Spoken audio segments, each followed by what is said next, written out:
सांगतात जशाला तसं असणार ठेवून दिलं. मग थोड्या कालावधीच्या नंतर 1-2 दिवसाच्या नंतर त्यांची बहीण त्या धुंदुलीची आली. तिला बोलण्याकरता लगेच सुरुवात केली. बहिणीला सांगितलं, माझ्या मालकाने असं असं फळ आणून दिलेलं आहे, हे फळ मी खाऊ का नाही खाऊ? सांगितलं, दीदी हे फळ तू खाऊ नको. काय कर, तुला जर पुत्र पाहिजे असेल, मुलगा पाहिजे असेल, सध्या मी गर्भवती आहे, आपल्या दोघीमध्येच ही गोष्ट बरं का, जास्तीत जास्त माझ्या मालकापर्यंत ही गोष्ट राहील. एक काम कर, मी प्रस्तुत झाल्याच्या नंतर रात्रीच्या वेळेला मी तुला मुलगा आणून देईल, पण एक मात्र गोष्ट लक्षात ठेव, हा मुलगा मी आणून दिल्याच्या नंतर माझ्या मालकांना आणि मला मात्र तुला धन द्यावं लागेल. सांगितलं काही हरकत नाही. बर, मग ह्या फळाचं नेमकं काय करायचं? सांगितलं, खरंच फळ साधू महात्म्यानं दिल्याच्या नंतर पुत्र होतो का याची परीक्षा पाहण्याकरता तुझ्या घरी एक गाय आहे का नाही, त्या गाईला एवढं फळ चारून पहा. त्या दोघींनी काय केलं, फळ असणारं चारलं.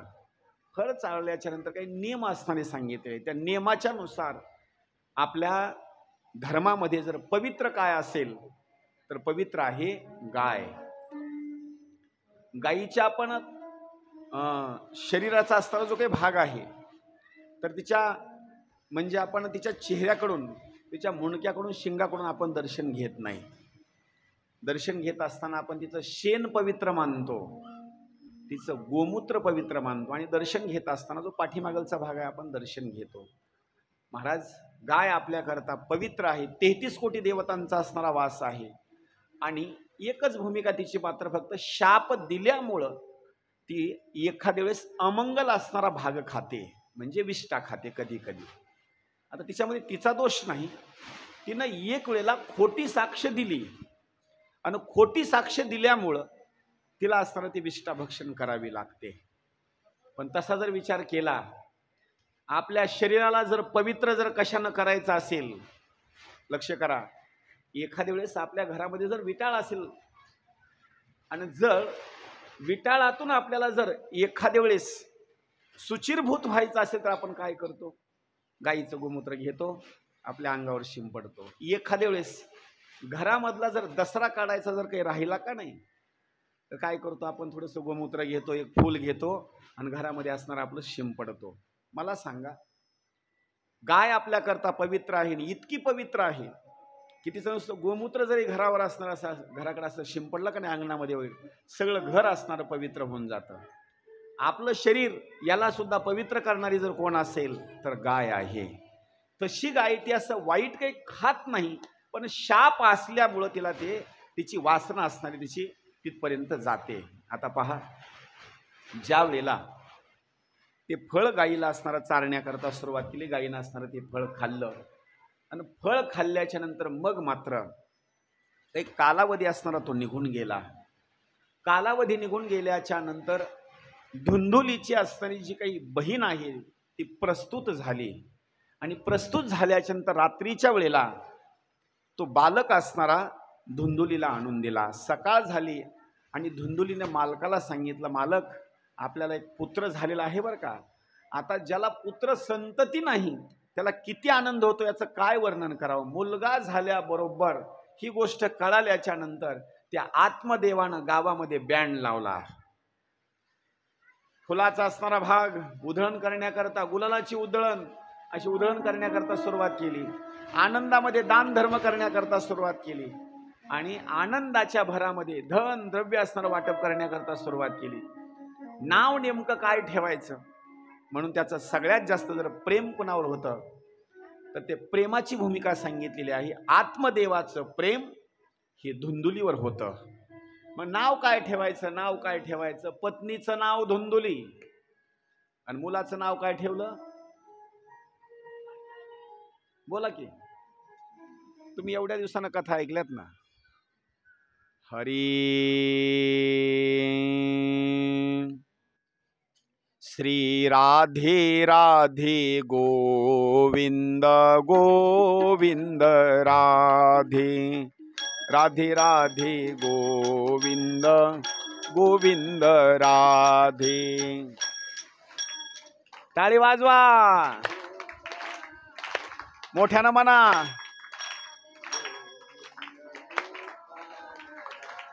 श्री राधे राधे गोविंद गोविंद राधे।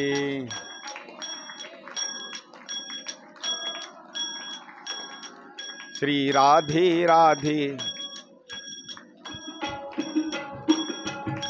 राधे राधे गोविंद गोविंद राधे।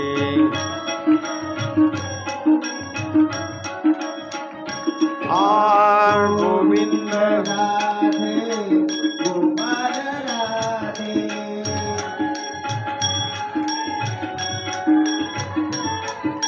गोविंद राधे गोपाल राधे।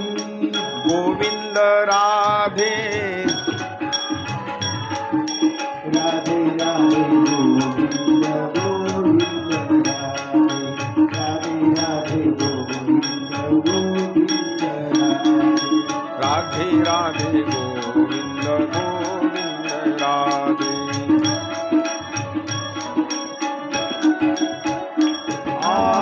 गोविंद राधे गोपाल राधे। गोविंद राधे गोपाल राधे। गोविंद राधे गोपाल राधे।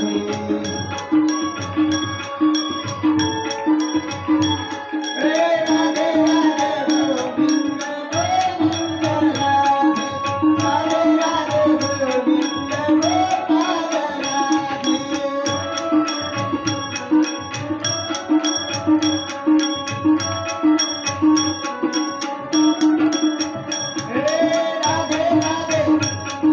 राधे राधे राधे राधे राधे राधे गोविंद गोविंद राधे।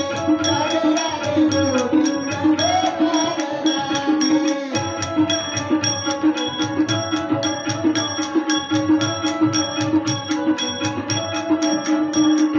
गोविंद राधे गोपाल राधे। गोविंद राधे गोपाल राधे। राधे राधे राधे राधे राधे राधे गोविंद राधे। राधे राधे राधे राधे गोविंद राधे। राधे राधे गोविंद गोपाल राधे। राधे राधे गोविंद गोपाल राधे। राधे राधे गोविंद गोपाल राधे। राधे राधे गोविंद गोपाल राधे।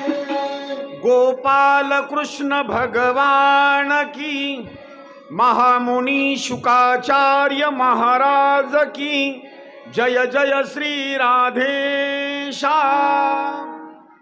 आणि तिनं मात्र ते फळ गाईला असणारं चारलं.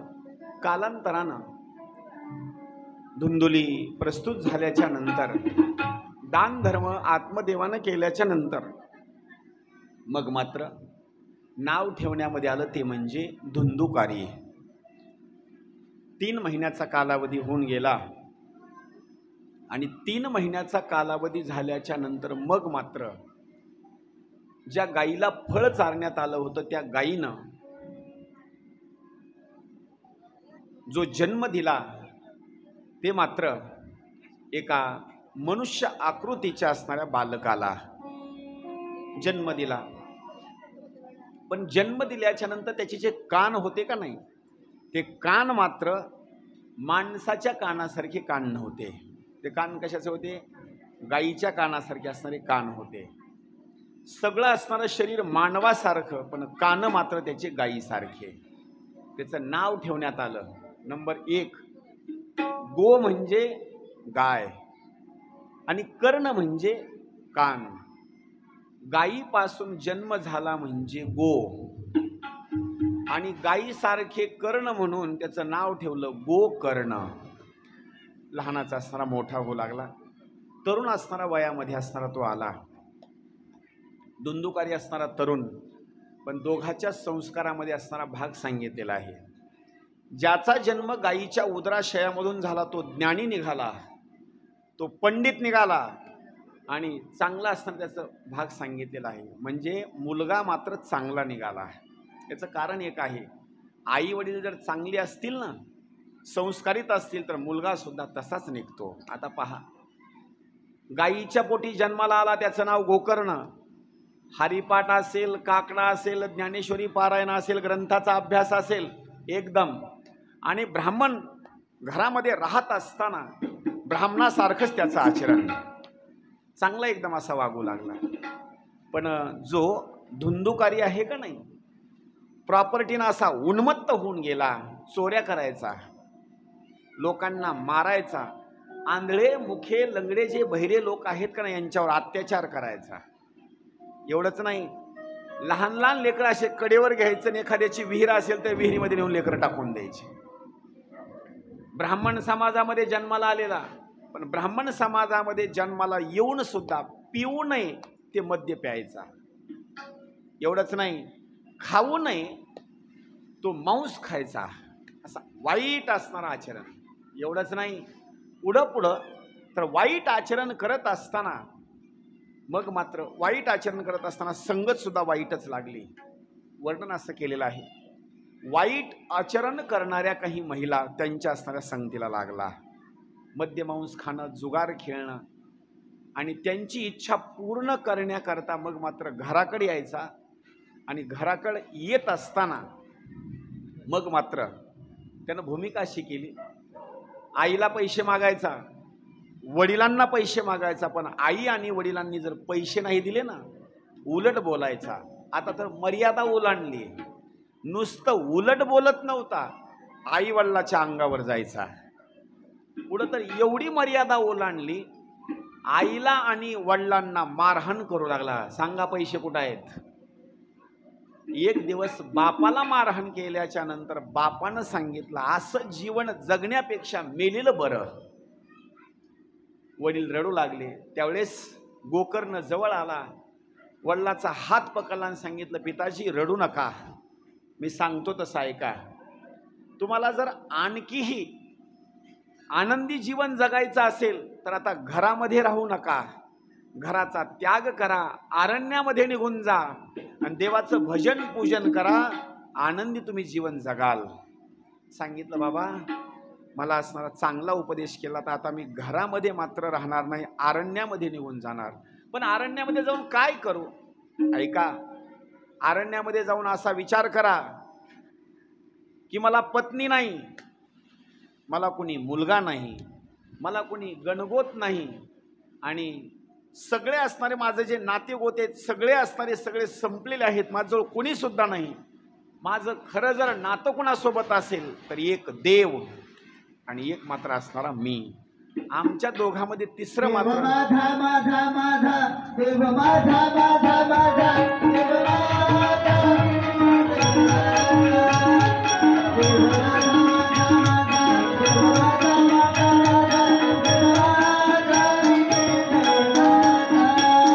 देव माझा माझा माझा देव, माझा माझा माझा देव, माझा मी देवाचा. देव माझा माझा माझा देव, माझा माझा माझा देव, माझा मी देवाचा.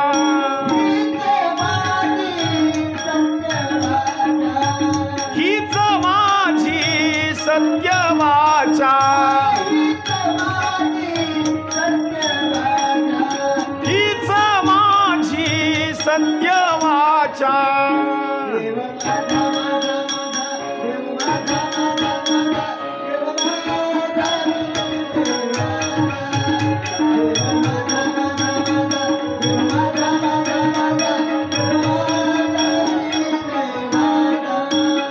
देव माझा माझा माझा देव, माझा माझा माझा देव, माझा मी देवाचा.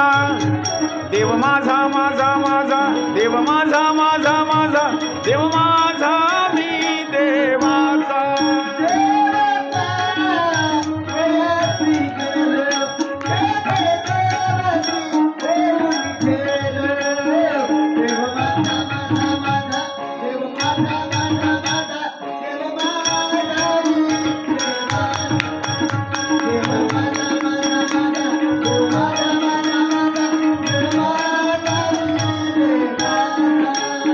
देव माझा माझा माझा देव माझा माझा देव माझा मी देवाचा देव माझा माझा माझा देव माझा माझा देव माझा मी देवा.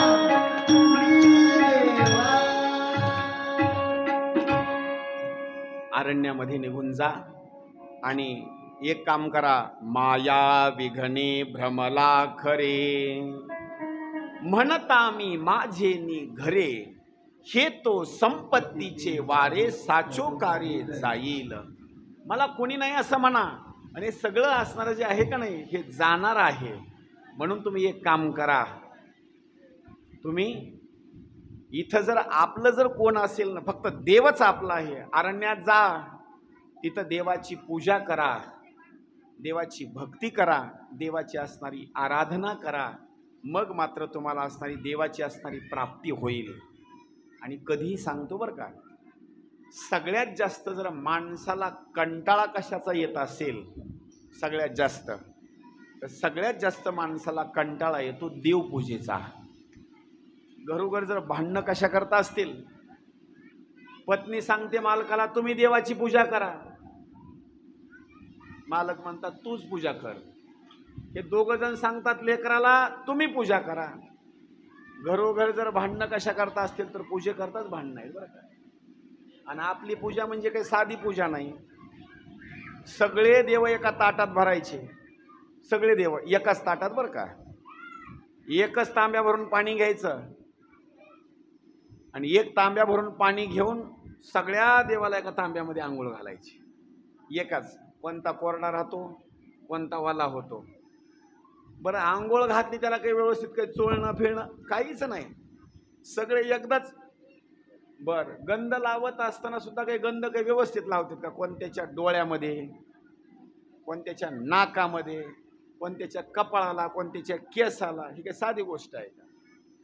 देवपूजावर आपलं लक्ष अजिबात नाही. देवपूजा जर केली का नाही असं प्रसन्न माणसाला असं वाटलं पाहिजे. याला एक दृष्टांत सांगतो म्हणजे लक्षात राहील बरं का. एक बाळू म्हणायचा असणारा नवतरुण असणारा भाग लग्न असणारं झालेलं आणि लग्न झाल्याच्या नंतर मग मात्र दररोज आजोबांनी काय करायचं त्याला सकाळी सकाळी उठवायचं. बाळू उठ आपल्या दोघाला देवपूजा करायची आहे. त्या बाळूला दररोजचा कंटाळा यायचा. त्या आजोबानं काय दररोजचं लावलं की काय नाही उठलं की देवपूजा उठलं की देवपूजा उठलं की देवपूजा.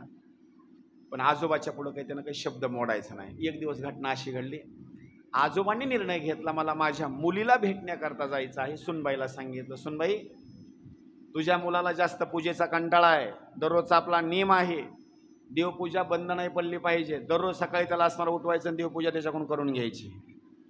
आजोबा निघून गेल्याच्यानंतर ह्याला असं वाटलं आता दुसऱ्या दिवशी आता बरोबर 9 वाजता झोपता येतं बरं का आपल्याला. सकाळी काही लवकर उठायची गरज नाही काही नाही. दररोजच्या नित्यनियमाप्रमाणे लगेच आईनं उठवलं बाळू उठ देवपूजा करायची. ह्याला टेन्शन आलं ना. आजोबा गेला तरी आई मात्र मला देवपूजा करच म्हणते. त्यानं काय केलं माहिती का. काही तुम्ही काळजी करू नका. तुम्ही तिकडे बघू सुद्धा नका. आपल्या टायमिंग जेवढा आहे तेवढीच कथा चालणार आहे. आपल्याला एवढं बांधून ठेवलंय ना आता काय अडचण नाही. आणि आपला विषय तोच चालू आहे. आपल्याला घर नाही बोला आपल्याला घर नाही दार नाही गणगोत नाही काही नाही काही नाही. पहिल्या दिवशी मी कथा सांगितली राजा जनकानं कथा कशी ऐकली. अग्नीमध्ये पाय जळू लागला तरी उठला का राजा. तुमच्यावर 2च थेंब फक्त पाण्याचे माय हो पाऊस द्या. अरे कथा ऐकणं म्हणजे एवढी साधी गोष्ट नाही. देवाची प्राप्ती करायची म्हणजे एवढं सोपं नाही. आपल्याला नुसती हवा सुटली तर जमाना. ऋषी मुनींनी अरण्यामध्ये राहून तपश्चर्या केली. एका एका अंगठ्यावर असं पायाच्या उभं राहून. एवढं आपल्याच्यावर होईल अजिबात नाही. ऐका सकाळी उठला बाळू आणि बाळू उठल्याच्या नंतर आईला सांगितलं आई देवाने मला जास्त टेन्शन दिलं. म्हणलं आता मी काय करतो. म्हणला या देवांना मी घरी आंघोळ नाही घालणार. म्हणलं आता मी आता काय करतो बाहेरूनच त्यांना आंघोळ घालून आणतो. म्हणला आता सगळे देव बकेटामध्ये टाकले. असे गावाच्या साईडला एक विहीर होती. त्या विहिरीला एक असं चाक केलेलं तयार होतं. त्याला काय म्हणता तुम्ही. हां असं चाक केलेलं होतं. त्यानं बकेट घेतलं चाकावरून खाली सोडलं. बकेट खाली गेलं. पाण्यात बुडल्याच्या नंतर जेवढे हलके हलके देव होते का नाही बकेट भरल्याच्या नंतर असे बाजूला निघून गेले आणि जेवढे 2-3 जड होते का नाही तेवढेच मध्ये राहिले. देव घरी आणले, देवघरावर ठेवले आणि देवघरावर असे ठेवल्याच्या नंतर आईनं सांगितलं, बाळू देवाला गंध लाव. आईला त्यानं हात जोडले आणि सांगितलं, आई आपल्या जर भावकीतलं एखादं माणूस जर मेलं, आपल्या जर भावकीतलं एखादा माणूस मेलं तर गंध लावता येतो का? नाही. देवाची पूजा करता येते का? नाही. ह्यांच्या भावकीतले 10-15 जण मेलेत म्हणला विहिरीमध्ये. आता यांना गंध लावता येत नाही. मग आता अरे बाळू अशी पूजा नसते. दोघांचे भांडणं झाले. भांडणं झाल्याच्या नंतर बाळूनं सांगितलं, मी घरी राहणारच नाही, मी चाललो सासरवाडीला. निघाला सासरवाडीला. सासरवाडीला गेल्याच्या नंतर सासरवाडी जवळचीच होती. सासूबाई घरी एकटी. जवायला बघितल्याच्या नंतर आता काय सांगावं काय नाही, सासूला इतका आनंद झाला, इतका आनंद झाला. एक म्हण आहे, नाकाचा मोती ठेवी गहाण. तुमच्या बरोबर नाकाचा मोती ठेवी गहाण आणि जावयाचा राखी मान. म्हणजे सासूचं एवढं जवळ प्रेम असतं. जवाई बघितल्याच्या नंतर तिला एवढा आनंद झाला, एवढा आनंद झाला. चहा पाणी वगैरे केलं आणि सांगितलं, जवाई बापा तुम्ही आलात, आनंद वाटला बरं का, आणि तुमच्याकरता सुंदर असणारा मी स्वयंपाक तयार करते. तुमचे मामांजी बाहेर गेलेले आहेत, तुम्ही एक काम करा, माझी थोडी देवपूजा घरची राहिलेली आहे, तुम्ही काय करा, तुमच्याकरता सुंदर स्वयंपाक तयार करते, एवढी तुम्ही देवपूजा करा. त्यानं म्हणलं, त्या देवपूजेकरता तर कटाळून इथं आलो ना म्हणला मी. पण आता सासूला कसं बोलावं आता? अजिबात नाही. सासूचं मन अजिबात दुखवलं ना. त्यानं सांगितलं काही हरकत नाही बरं का. सुंदर त्यानं स्वयंपाक सासूबाई बनवत असताना सुंदर असणारी पूजा करण्याकरता सुरुवात केली. त्याला धूप लावला, अगरबत्ती, चंदन, गंध, सुगंधित अशी पूजा सुरू केली. पूजेचा सुगंध असा अगरबत्तीचा वगैरे शेजारीबाईनं ऐकला. शेजारीबाईला एवढा आनंद वाटला. ती म्हणते, माय तुमच्या शेजारी एवढ्या दिवसानं राहते, पण अशी पूजा मी कधी बघितली नाही ना, असा सुगंध सुद्धा आमच्या घराकडे कधी आला नाही. नेमकी पूजा तरी कोण करायलंय? मग तिनं सांगितलं, माय माझे जवाई पूजा करलेत. माय आनंदाची गोष्ट आहे बघा. काय तुमचे जवाई? अहो आमचे मालक बाहेर गेले तर मला तर लय भरपूर काम पडलेलं आहे. जर तुमच्या जवाईनं आमची इथली जर पूजा केली तेवढी तर लय आनंद होईल बघा. तेवढं तुम्ही सांगितल्यानंतर ह्याला तर बसल्या बसल्या थंडी ताप आला. ते म्हणला घरची एक होती म्हणला, ही दुसरी, आता ही तिसरी आली म्हणला. कशी तरी शेजारीबाईची पूजा केली. त्यानं सांगितलं, मला पूजा करायची आवड नाही, आता मरणार म्हणला मी, आता वाचणार नाही म्हणला. असा पावसाळ्याचे दिवस, पाऊस भरपूर आलेला, काठोकाठ विहिरी भरलेल्या. त्यानं म्हणला, आता अजिबात पाय हलवायचे नाहीत. पोहता जरी येत असेल, मला पूजा आवडत नाही, पाण्यामध्ये अशी एवढी टाकणार विहिरीमध्ये, मरणार म्हणजे मरणार. ज्याची विहीर होती का नाही, असा काठावर उभा टाकला, देवाचं नामचिंतन केलं, विहिरीमध्ये उडी टाकणार. तोपर्यंत विहिरीचा मालक धावता चाला, ए थांब म्हणला, थोडंसं थांब. तुला जर पत्नी सांभाळीत नसेल, आई वडील व्यवस्थित बोलत नसतील, लोकांचं देणं झालं असेल, काही टेन्शन आलं असेल तर मरू नको, फक्त माझ्या घरची देवपूजा कर, तुला एकटा मी सांभाळतो. त्यानं म्हणला, मी त्याच्याकरता तर मरायलो ना म्हणला मी. म्हणजे माझा सांगण्याचा भाग एक आहे की अरे बाबा, सगळ्यात माणसाला जर कंटाळा कशाचा येत असेल तर देवपूजेचा माणसाला सगळ्यात जास्त कंटाळा येतो. दृष्टांत जर सांगायचं म्हटलं का नाही, आपलं जेवढं प्रेम आपल्या चपलावर आहे तेवढं सुद्धा प्रेम देवावर नाही. तुम्ही इकडे कथेला जर यायचं म्हटलं, लग्नाला कुठं जायचं म्हटलं तर चप्पल घाण घेऊन जाता का? अजिबात नाही. चप्पल अगोदर धुता. ज्या मोटरसायकलवर बसून जायचं का नाही त्याला पुसता. याच्या पुढे आणखी बोलो, ज्या म्हशीचं दूध खायचं त्या म्हशीला सुद्धा काय धुता. याच्या पुढे आणखी सांगू, पाणी सुद्धा दूध काढायला कमी नेता का जास्त नेता? कशा करता? त्याचे दोन फायदे. एक, म्हशीची कास धुवायला, नंबर 2 ला लोकाला उघडं पडू नये म्हणून त्याच्यात दूध काढायला. किती विचार करण्याची भूमिका आहे पहा. आता सगळ्यात जास्त जर आपल्याला कंटाळा कसा येत असेल तर देवपूजेचा ऐका. त्यानं बोलण्याकरता सुरुवात केली गोकर्णानं, पिताजी अरण्यामध्ये जा आणि अरण्यामध्ये जाऊन देवाची पूजा करा, देवाची भक्ती करा आणि भागवताचा असणारा पाठ करा, दशमस्कंदाचा तुमचा उद्धार असणारा होईल. त्यानं काय केलं, देवाची पूजा केली, भक्ती केली, अर्चना केली. एवढंच नाही, दशमस्कंदावर असणारा त्यांना भाग असणारा सगळा असणारा श्रवण केला, वाचन केलं आणि घटना अशी घडली, त्याचा असणारा उद्धार होऊन गेला. भागवताच्या कथेनं त्याचं वय सांगितलेलं आहे. 60 वर्षाचं वय झालं आणि 60 वर्षाचं वय झाल्याच्या नंतर भागवताची कथा ऐकल्याच्या नंतर त्याचा उद्धार होऊन गेला. काही लोक बोलत बोलत म्हणतात आता 70-80 वर्ष वय झालं, आतापर्यंत यांना वागण्याची अक्कल आली नाही आणि आता काय यांना देव भेटणार आहे. तसं अजिबात समजायचं नाही. किती जरी वय झालं, आपल्याला आपली चूक जर लक्षात आली तरी देवाच्या भक्तीला लागायचं. आता आपल्याला दुसरं तिसरं कोणी नाही, फक्त आपल्याला देव आहे. आता जरी देवाच्या तुम्ही भक्तीला लागलात का नाही तरी तुमचा असणारा उद्धार होतो. आता पहा, मरण पावले इथं भूमिका आहे. आत्मदेवाचा उद्धार झाला आणि उद्धार झाल्याच्या नंतर पुढं वर्णन केलेलं आहे. एक दिवस आईला मारहाण करण्याकरता सुरुवात केली, ती म्हणजे धुंदुकारीनं आईला मारण्याकरता सुरुवात केलं. आईनं विचार केला, मुलाच्या हातानं मार खाण्यापेक्षा मेलेलं बरं. काठोकाठ विहीर भरलेली होती. रात्रीच्या वेळेला आई गेली आणि तिनं पाण्यामध्ये उडी टाकली ना आई सुद्धा मरण पावली. गोकर्ण घरी एकटाच होता. ज्या धुंदुकारीजवळ आईची किंमत नाही, बापाची किंमत नाही, तिथं भावाची किंमत असेल? अजिबात नाही. भावाचे दोघांचे भांडणं झाले. गोकर्णानं सांगितलं, दादा आता तुझं प्रारब्ध तुझ्यासोबत, मी चाललो आता तीर्थयात्रा करण्याकरता. का? जोपर्यंत हे चांगलं शरीर आहे का नाही तोपर्यंतच माणसानं तीर्थयात्रा करावी. या ठिकाणी नाथ महाराज सुंदर असणारं वर्णन करतात. पायी तीर्थयात्रा मुखी राम नाम, पायी तीर्थयात्रा मुखी राम नाम.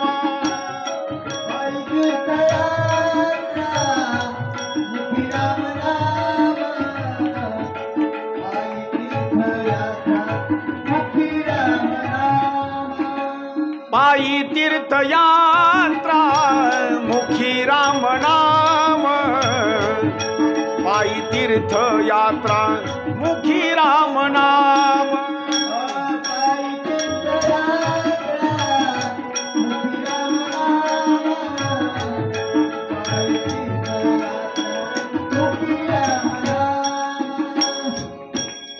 हाची माझा नेम सिद्धीने,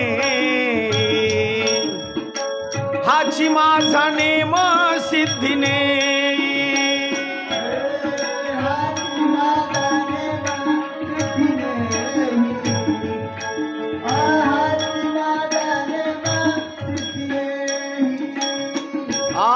हाची माझा नेम सिद्धीने, हाची माझा नेम सिद्धीने.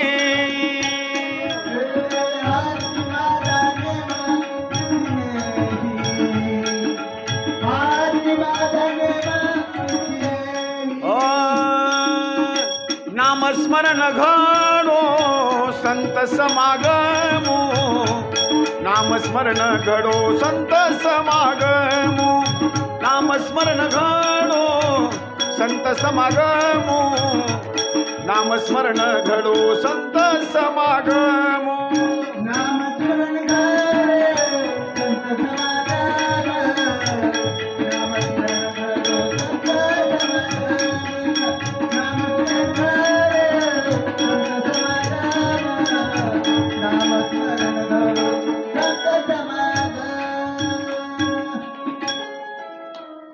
पायी तीर्थयात्रा करण्याकरता निघून गेला.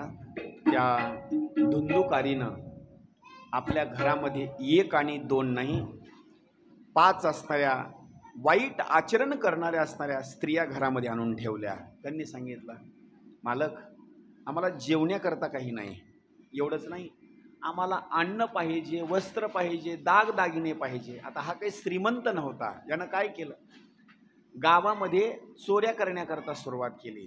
आसपासचे काही गाव आहेत तिथे जाऊन चोऱ्या करण्याकरता सुरुवात केली. त्यावेळेला दररोजच्या चोऱ्या करत असताना एक दिवस त्याचं नशीब असं चांगलं, चोरी करत असताना एका श्रीमंत माणसाच्या घरी गेला. आणि मोठी असणारी चोरी केली. वस्त्र भरपूर, दागदागिने, पैसा वगैरे भरपूर असणारा चोरून आणला. त्या 5 असणाऱ्या महिलांच्या समोर असणारा टाकला आणि टाकल्याच्या नंतर त्या 5 महिलांना असणारा आनंद झाला. पण आनंद झाल्याच्या नंतर एक महिला म्हणू लागली, दररोजचा चोरी करणारा धुंदुकारी कधी ना कधी एक ना एक दिवस पकडणार म्हणजे पकडणार, त्याला राजा ठेवणार नाही बरं का. हां, आज जरी चोरी यानं केली असेल, आज सापडला नाही, पण कालांतरानं चोर हा कधी ना कधी सापडणार. जर धुंदुकारीला पकडलं ना तर त्याचा तपास काढत काढत लोक इथपर्यंत येतील आणि त्याला आपण सहकार्य करतो म्हणून राजा काय करेल, त्यालाही फासावर देईल आणि आपण 5 जणी आहेत का नाही, आपल्याला सुद्धा राजा फासावर देईल. सगळी संपत्ती राजा असणारा घेईल. मग त्याच्यापेक्षा आपण एक काम करायचं, आजच्या रात्री सगळं सोनं असणारं वाटप करून घ्यायचं आणि धुंदुकारीला जिवंत ठेवायचं नाही, धुंदुकारीचाच वध करून टाकायचा. त्यावेळेला रात्रीच्या वेळेला त्याला मांस असेल, त्याला मद्य असेल, मांस खाण्याकरता दिलं, मद्य पिण्याकरता दिलं, बेधुंद झाला, त्याला काही असणारं भान राहिलेलं नाही. त्याला क्वाटवर असणारं झोपण्याकरता सांगितलं, तो झोपला. क्वाटवर झोपल्याच्या नंतर 4 महिलांनी, 2 जणींनी त्याचे पाय बांधले, 2 जणींनी असणारे असे हात बांधले. हात बांधल्याच्या नंतर एका महिलेनं त्याचा गळा दाबण्याकरता सुरुवात केला. किती विचार करण्याची भूमिका आहे पहा. ज्यांच्यावर हा प्रेम करीत होता त्यांचं मात्र प्रेम याच्यावर नव्हतं, संपत्तीवर प्रेम होतं. गळा दाबण्याकरता सुरुवात केलं, पण तिनं गळा एवढा दाबून सुद्धा त्याचा प्राण निघून जाईना.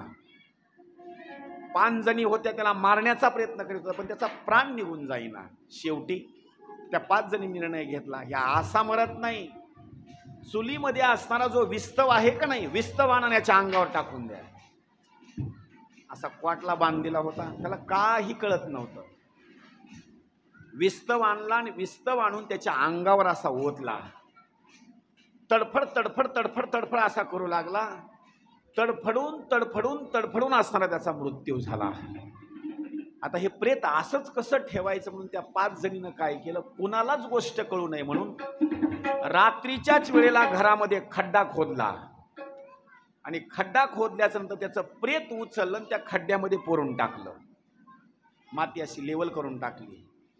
प्रेत पुरल्याच्या नंतर त्या रात्री अशा सोन्याच्या वाटण्या करून घेतल्या.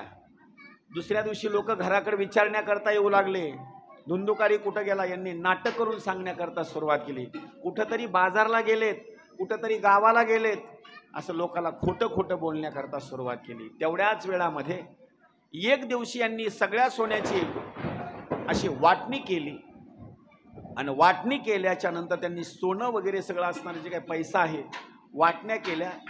ज्या दिशेनं आलेल्या होत्या त्या 5 महिला त्या दिशेनं असणाऱ्या निघून गेल्या. मग मात्र आता गावामध्ये कुत्रे भुंकू लागले. जिथं प्रेत पुरलेलं आहे का नाही, घरात कोणीच नाही, प्रेत पुरल्यामुळं कुत्रे भुंकू लागले आणि त्या घराच्या जवळ जाऊ लागले. गावातले लोक विचार करतात, यांच्या घरात तर कोणी नाही, नेमके कुत्रे का भुंकतात, म्हणून दरवाजा उघडला. दरवाजा उघडला तर पाहता तर कुत्रे, जिथं प्रेत पुरलेलं होतं तिथपर्यंत कुत्रे गेले. त्यांनी माती उकरण्याकरता सुरुवात केली. गावकरी मंडळींनी ते खड्डा खोदण्याकरता सुरुवात केला तर त्याच्यामध्ये त्यांना धुंदुकारीचं प्रेत सापडलं. प्रेत सापडल्याच्या नंतर सगळीकडे बातमी पसरली, धुंदुकारीचा असणारा अंत झाला. धुंदुकारीला कोणीतरी ठार केलं, दुसरं तिसरं कोणी नाही, 5 वेशांनी असणारं ठार केलं. वेशा असणाऱ्या निघून गेल्या.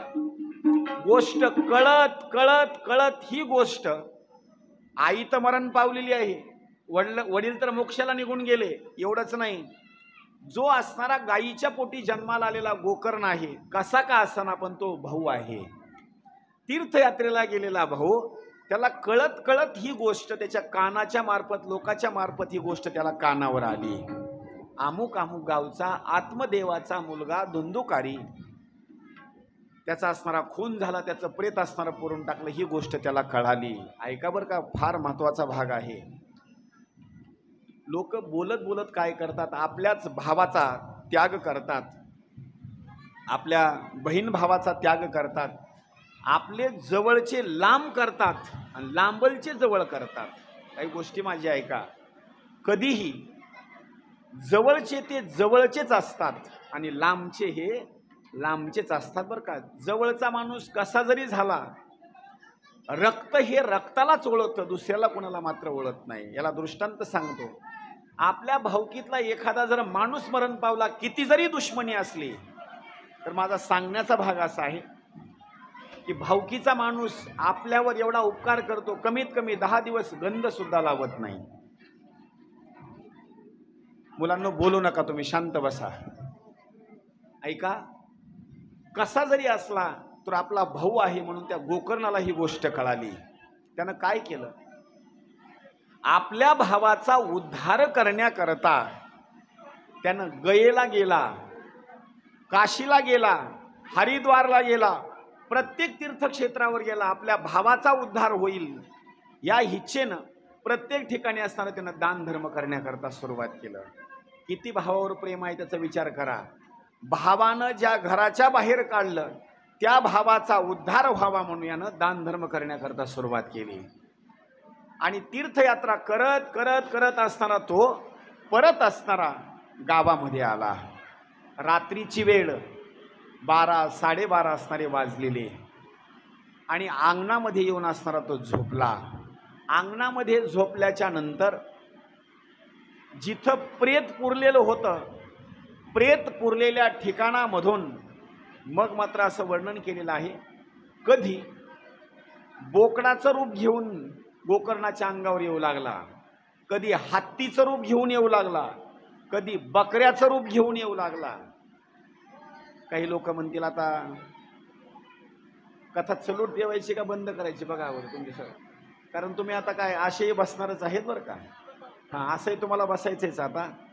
आणि त्याच्यामुळं माझी विनंती आहे, जेवढ्याला ऐकू येईल तेवढ्याला ऐकू येईल बरं का. आता पाऊस जर मागून येत असेल थोडंसं पुढं सरकून बसा, कारण घरी जाऊन तुम्ही आता असेच बसणार आहेत. दुसरं तिसरं काही म्हणणार नाहीत, काय पाऊस आहे एवढंच म्हणणार तुम्ही, दुसरं काही म्हणणार नाहीत बरं का. जास्त पुढं नको. तेरे मर्जी का मैं हूँ गुलाम, मेरे अलबेला. तेरे मर्जी का मैं हूँ गुलाम, मेरे अलबेला. तेरे मर्जी का मैं हूँ गुलाम, मेरे अलबेला.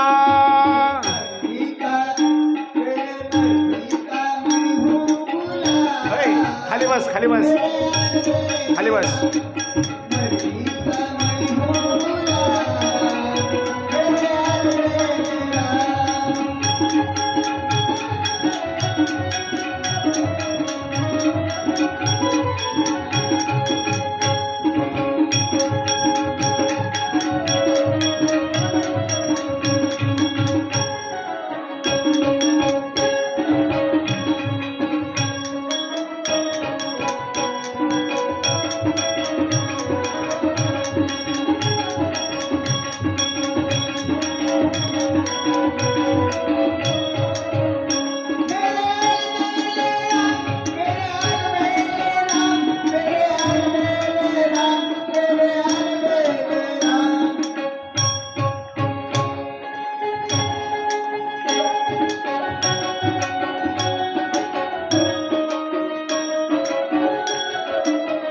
ताली वाजवा.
कृष्ण भगवान की जय, महामुनी शुकाचार्य महाराज की जय, जय जय श्री राधेश्याम.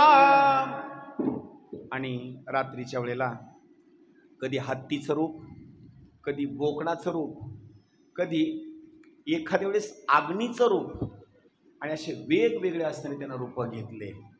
आणि गोकर्णाला भेडकवण्याकरता, त्याला भीती दाखवण्याकरता, पहिलंच बरं होतं कशाला तरी करा, त्याला भीती दाखवण्याकरता असा यायचा. आणि भीती दाखवत असताना मग मात्र त्यानं असं कमंडलूमध्ये असं पाणी घेतलं, कमंडलूमधलं पाणी आपल्या हातावर घेतलं आणि मनुष्य आकृतीमध्ये समोर आल्याच्या नंतर त्यानं असं पाणी असं अंगावर फेकलं. पाणी अंगावर फेकल्याबरोबर धुंदुकारी असा साक्षात स्वरूपामध्ये अवतीर्ण झाला आणि त्यानं मनुष्यवाणीनं बोलण्याकरता सुरुवात केली. अरे गोकर्णा, मी तुझा असणारा मोठा भाऊ बरं का, माझं नाव धुंदुकारी. आणि त्यानं सगळी असणारी हकीकत सांगितली की मला कसं मारलं, कसं पुरलं, हे सगळं सांगितलं.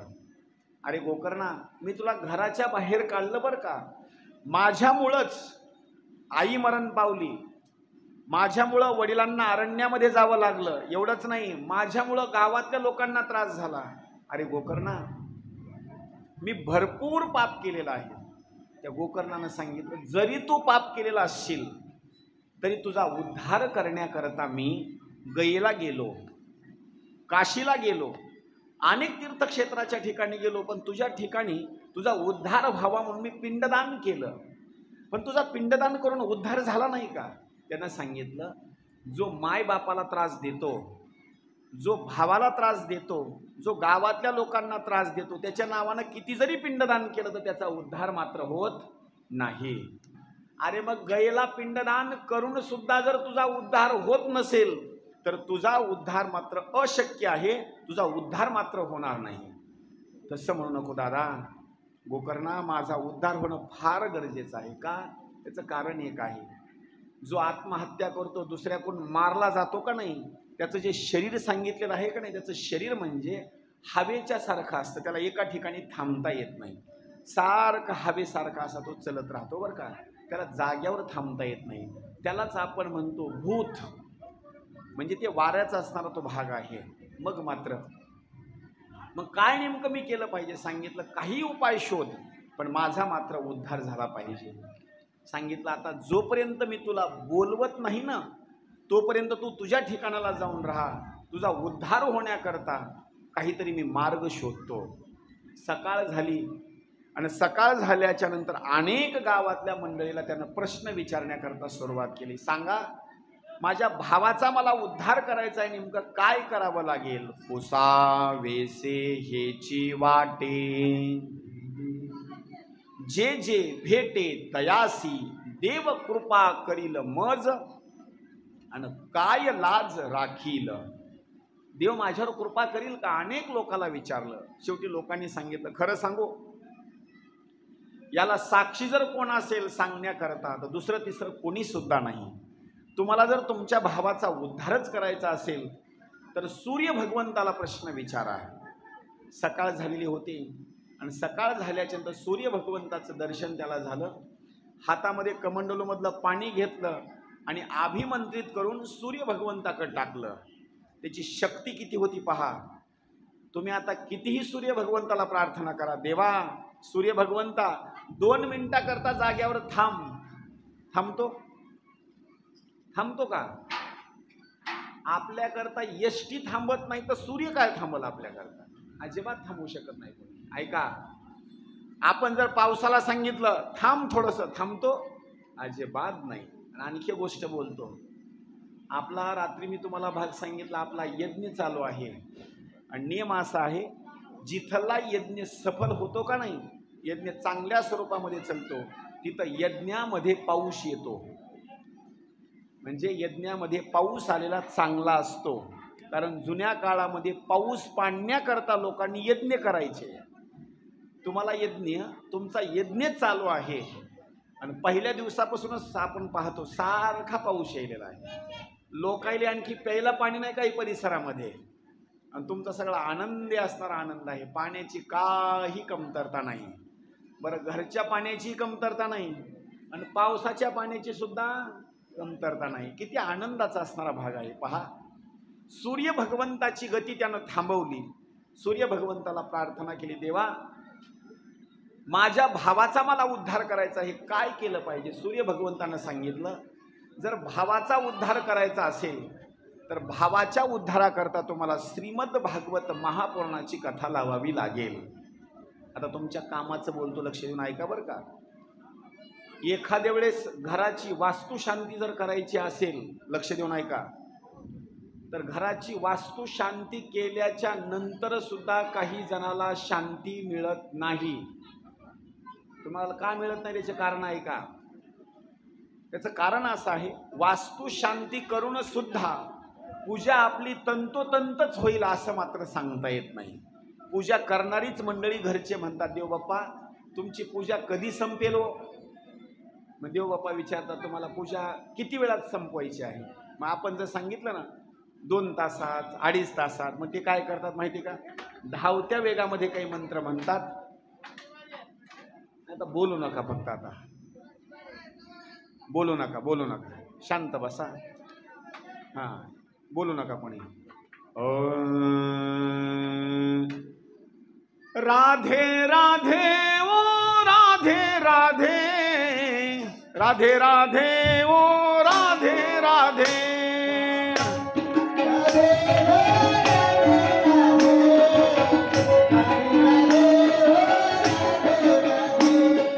राधे राधे ओ राधे राधे, राधे राधे ओ राधे राधे,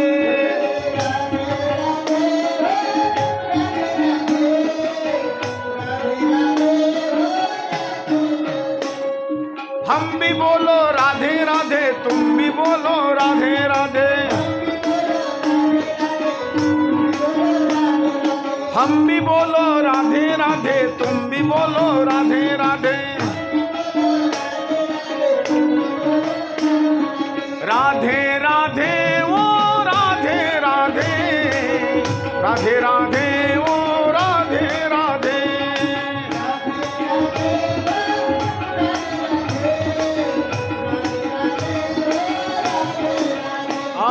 राधे राधे ओ राधे राधे, राधे राधे ओ राधे राधे,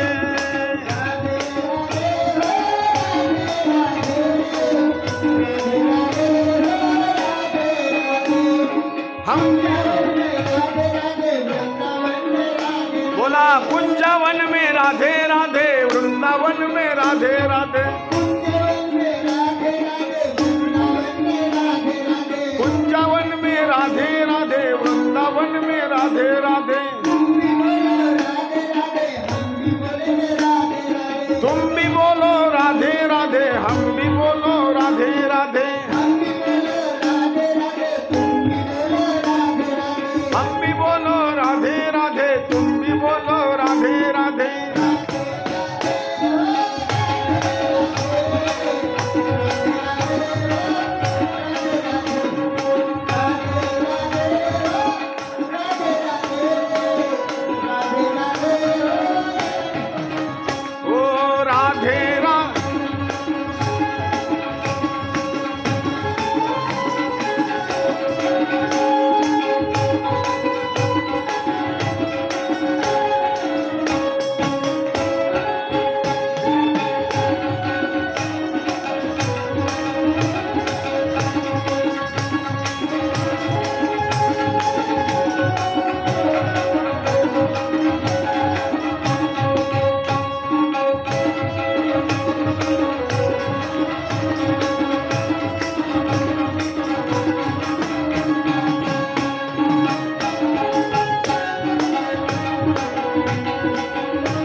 कृष्ण भगवान की जय, महामुनि शुकाचार्य महाराज की जय, जय जय श्री राधेशा.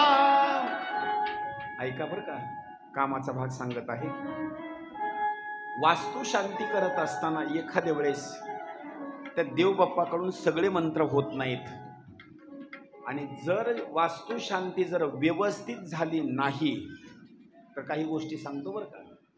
आपल्या घरी बांधकामाला वीट वापरलेली आहे, ते नेमकी माती कुठून आणली तुम्हाला माहिती आहे का? ते माती आणणारी मंडळी कधी कधी स्मशानभूमीमधली सुद्धा माती आणतात. तुम्हाला काय माहिती कुठून माती आणली काय आणली? त्याची वीट तयार केली. याच्या पुढे ऐका, जी रीती तुम्ही बांधकामाला वापरता का नाही, त्या रेतीमध्ये बारके बारके हाडं येतात. हाडं, त्याला आपण अस्ती म्हणतो. लक्ष करा बरं का, कामाचा भाग आहे हा. ते हाडं येतात, माल कालवणारे कालवतात, बांधकामाला वापरण्याकरता चालू होतात. ते भिंतीमध्ये हाडं जातात. पुढं सांगतो आणखी, हे रेती असेल, लोखंड सुद्धा जे येतं का नाही, हे लोखंड तिथं सुद्धा कंपनीमध्ये कमी गरम केलेलं नसतं, भरपूर त्याला तापवलेलं असतं. त्याचा रस तयार करून मग अशी सळई तयार केलेली असते. ते धातू सुद्धा कुठून कसा आलेला आहे, कसा आलेला आहे, कुणाला माहिती नाही, काही नाही. ऐका, हाडं आपल्या घराला येऊन लागलेली आहेत. त्यानं फाशी घेतलेली आहे, त्याला कोणी मारून टाकलेलं आहे, त्याला काय केलेलं आहे कुणालाच माहिती नाही, आणि ते हाडं आपल्या इथं घरी येऊन लागलेले आहेत. अचानकपणे पती पत्नीचे भांडणं होणं, काही संकट येणं, घराची वास्तुशांती व्यवस्थित होत नाही. माझा भाग सांगणं लक्षात घ्या बरं का. जर कुणी घर सुंदर बांधलेलं असेल आणि वास्तुशांती जर कुणाला करायची असेल तर माझं ऐका, अगोदर भागवताची कथा लावा. अगोदर बरं का, भागवताची कथा लावायची, देव बाप्पाला बोलवायचं, वास्तुशांतीची पूजा करायची, आणि पुन्हा लोकाला अन्नदान करायचं. हा ग्रंथ जर त्या घरामध्ये जर गेला आणि तिथं जर 7 दिवसाची कथा जर चालली तर ते घर म्हणजे घर राहत नाही. हा ग्रंथ तिथं जाणं म्हणजे कृष्ण जाणं. हा ग्रंथ त्यांच्या घरामध्ये जाणं म्हणजे कृष्ण गेला, आणि त्या घरामध्ये गेल्याच्या नंतर मग मात्र कसलीच बाधा राहत नाही. याला प्रमाण सांगतो, पदरचं बोलत नाही. तुका म्हणे नो हे बाधा, तुका म्हणे नो हे बाधा, तुका म्हणे नो हे बाधा, तुका म्हणे नो हे बाधा.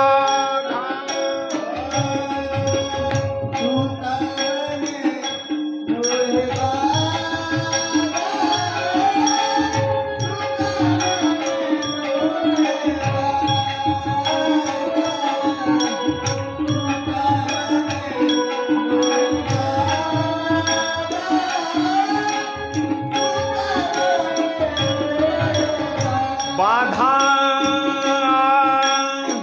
तुका म्हणे नो हे बाधा, तुका म्हणे नो हे बाधा,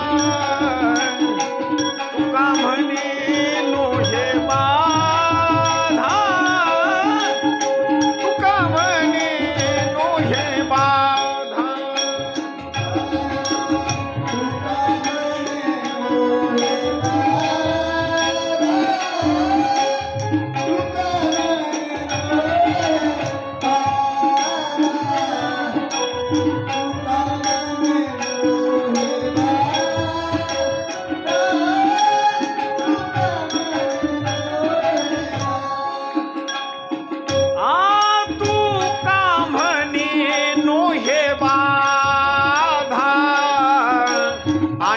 कदा भूतांची तुका म्हणे नो हे बाधा, आणि कदा भूतांची, आणि कदा भूतांची, आणि कदा भूतांची, पथ्य नाम विठोबा.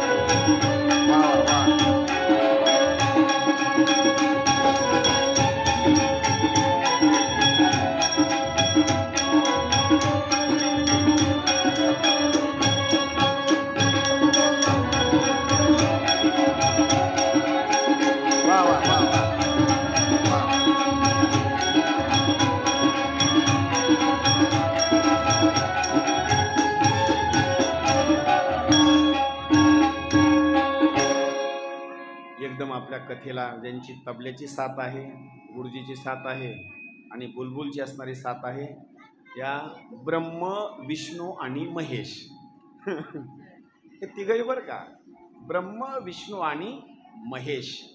आणि महाराज त्यांच्यामुळं आपली कथा चांगली रंगायली बरं का. हां, त्यांच्यामुळं ही कथा रंगायली. एवढा पाऊस येऊन सुद्धा आपल्याला इथून उठू वाटेना बरं का. आणि जरी तुम्हाला उठायचं असेल तरी बाहेर गेल्यास तुम्ही भिजणार आहेत, पण गपचूप बसलात तुम्ही. हां, पण एकदा या साक्षात स्वरूपामध्ये हे गंधर्व असणारी मंडळी आहेत, त्यांच्या आता टाळ्या वाजवून स्वागत करा एकदा. महाराज या ठिकाणी लक्ष देऊन भाग आहे का, जर वास्तुशांती करत असताना हा ग्रंथ जर लावला ना, तिथं भूत नाही, तिथं बाधा नाही, कुठलाही तुम्हाला असणारा कुठल्याही प्रकारचा असणारा दुःखाचा भाग निर्माण होणार नाही. पण अगोदर भागवताची ग्रंथाची कथा लावायची, त्याच्यानंतर भाग सांगितला वास्तुशांती कीर्तन भजन असणार. अगोदर भागवत.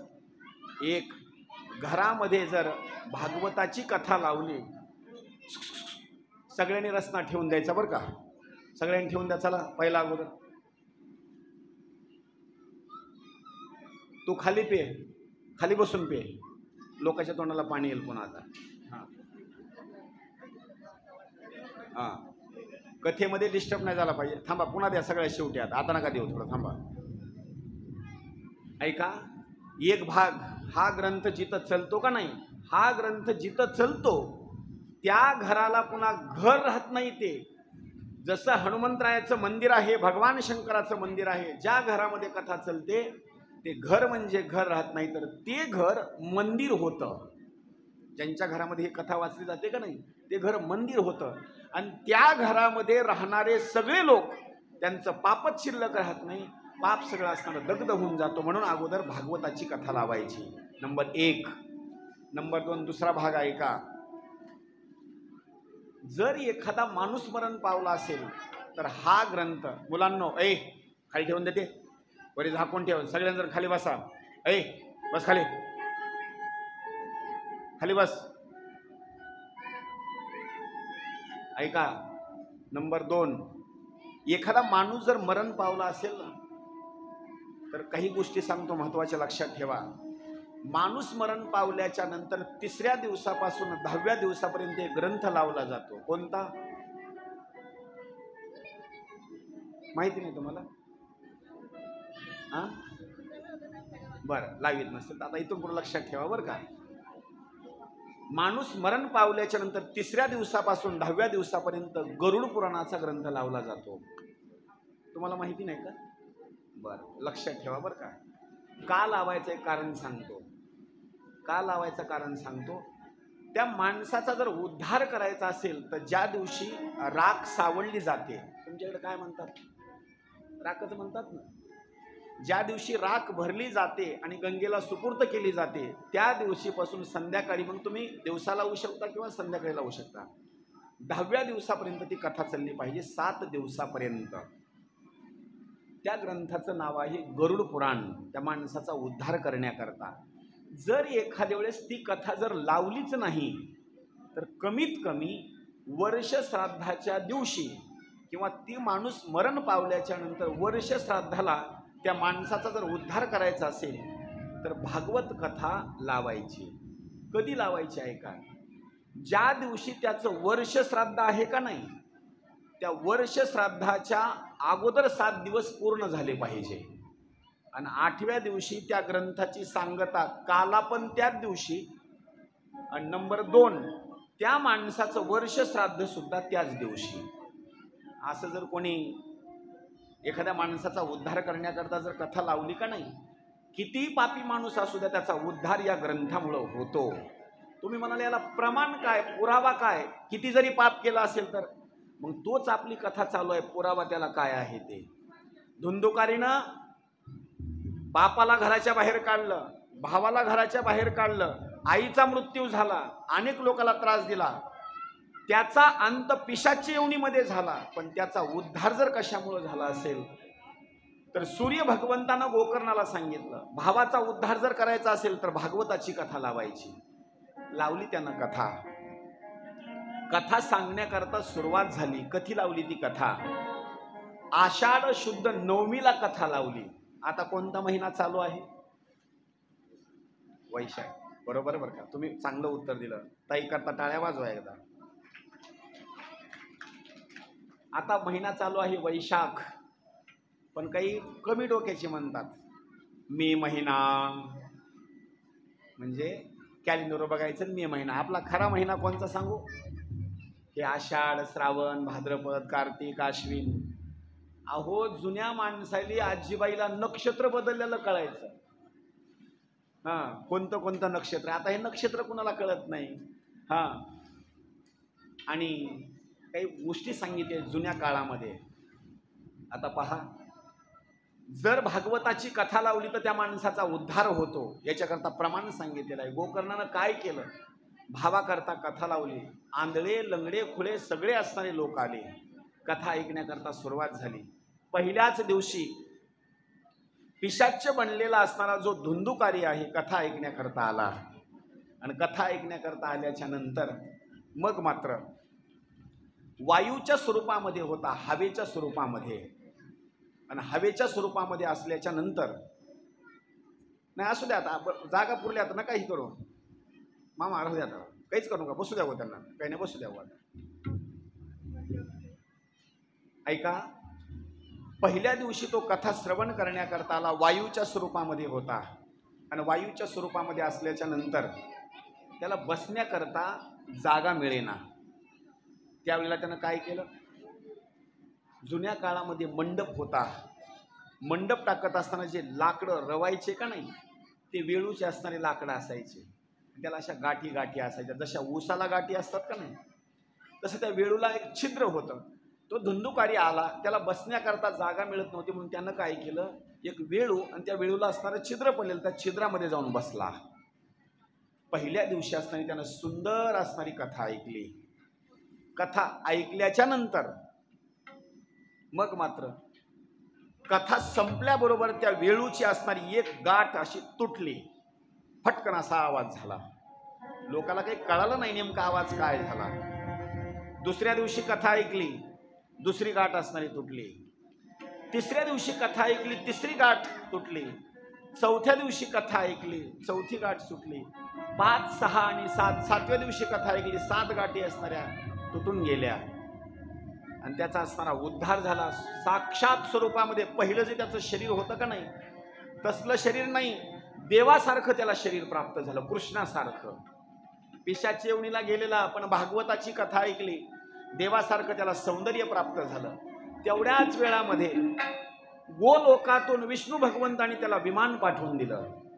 अरे बाबा, तू पुण्य केलेलं आहेस, या विमानामध्ये बसून तू ये आता. गोकर्णानं आलेलं जे विमान होतं त्या ड्रायव्हरला प्रश्न विचारला, इथं एवढ्या लोकांनी कथा ऐकली, मग तुम्ही एकच कसं काय विमान आणलं? अनेक विमान आणायला पाहिजे होते ना. त्या विमानात बसून आलेल्या ड्रायव्हरनं सांगितलं, कोणी घरी झोप येत नाही म्हणून कथा ऐकण्याकरता येतं. इथं येऊन बरं का, कशा करता? घरी झोप येत नाही. आणि इथं आल्याबरोबर काही जण काय करतात माहिती का? महाराजाला सिग्नल देतात. इथं आल्याबरोबर, घरी गादीवर झोप येणार नाही, पण इथं आल्याबरोबर झोप येते. काय होतं की काय नाही, इथं माणसाला झोप येते. त्या ड्रायव्हरनं सांगितलं, काही जण इथं झोपी करता आले, काही जण बरोबर 4:30 वाजता आले भात आणि वरण खाण्याकरता. कथेला नाहीत आले. काही जण घरी काम करावं लागतं म्हणून लेकरं घेऊन इकडं आले. मी खरं बोलणारा माणूस आहे, मला काय अडचण नाही तशी. घरी बसवता काम करावं लागतं. मग काय आजी काय करतात, उगाच नाताच्या कानाखाली एक आवाज करायचा, रडू नको.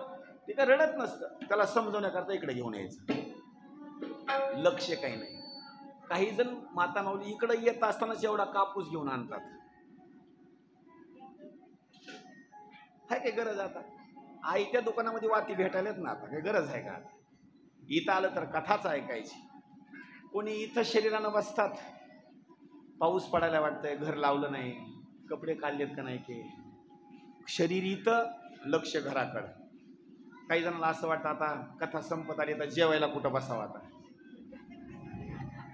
आहे का नाही? आता हे सगळं ओलं झालं, आता काय करावं आणि काय नाही, आणि पहिल्या पंक्तीला बसायला जागा मिळते का नाही की आता, आणि संपून गेल्यास पुन्हा काय करावं आता.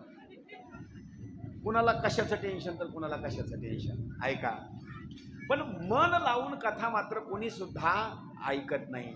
गोकर्ण प्रश्न विचारल्याच्या नंतर ते ड्रायव्हर सांगतात विमानाचे, एवढ्या लोकांनी कथा ऐकली पण मन लावून कथा कोणी सुद्धा ऐकली नाही. फक्त कथा ऐकली धुंदुकारीनं. कथा ऐकायची, कथा ऐकल्याच्या नंतर त्याच्यावर त्यानं मनन करायचं, मनन. म्हणून कधी जर कथा कोण ऐकली असेल तर धुंदुकारीनं कथा ऐकली, म्हणून त्यालाच आम्ही घेण्याकरता विमान घेऊन आलो. गेले. पुन्हा सगळ्या लोकांचा उद्धार होण्याकरता परत पुन्हा कथा लावली आणि लोकांनी निर्णय घेतला, आता पाठीमागं कथा आपण व्यवस्थित ऐकली नव्हती, आता चांगली कथा ऐकायची. लोकांनी घरदार सगळ्या प्रपंचाचा त्याग केला, कथा ऐकली. आणि कथा ऐकत असताना काही लोकांनी निर्णय घेतला, जर आपल्याला जर नेण्याकरता विमान जर आलं तर आपण एकट्यानं जाऊन जमणार नाही. काही मालकाचं प्रेम आहे पत्नीवर, त्यांनी सांगितलं तू पण चल बरं का कथेला, मी वैकुंठाला जायचो आणि तू इथंच राहायची. मग त्या मालकाने काय करायचं, पत्नीलाही सोबत घेऊन यायचं. काही पत्नीचं मालकावर प्रेम होतं, मालक मी वैकुंठाला जाईल, तुमची भाकरी तुकड्याची पुन्हा सोय व्हायची नाही, चला कथेला आपण दोघेही वैकुंठाला जाऊ. काही जणांचं प्रेम मांजरीवर होतं, ते मांजरी बांधून आणून टाकल्या तिथं. कशा करता, आम्ही जर वरी गेलो तर आमचा जीव मांजरीमध्ये गुंतून राहील, म्हणजे मांजर सुद्धा वैकुंठाला आलं पाहिजे. काही जणांचा जीव कुत्र्यामध्ये आहे, ते कुत्रे आणून बांधले. काही जणांनी म्हशी आणून बांधल्या, बैल आणून बांधले. सगळा संसाराचा असताना जो काही भाग आहे का त्या मंडपाच्या साईडला आणून ठेवला. कशा करता माहिती का, आम्ही जर तिकडं गेलो तर हे संसार मागं राहील ना, म्हणून त्यांनी ते संसार सुद्धा घेऊन आले. घटना अशी घडली, 7 दिवसाची सुंदर असणारी कथा ऐकली आणि कथा ऐकल्याच्या नंतर शेवटी त्यांना नेण्याकरता विमान आलं. एवढंच नाही, साक्षात श्रीकृष्ण भगवंत गोलोकातून आले आणि ज्यांनी कथा सांगितली होती त्या गोकर्णाला तर छातीलाच कवटाळलं. अरे तू एकट्याचा उद्धार नाही केला, तर तुझ्या भावाचा उद्धार केला, सगळ्या लोकांचा उद्धार केला. आणि याच्या पुढं सांगू, माझ्या असणाऱ्या भक्तीचा असणारा प्रचार केला. एक गोष्ट बोल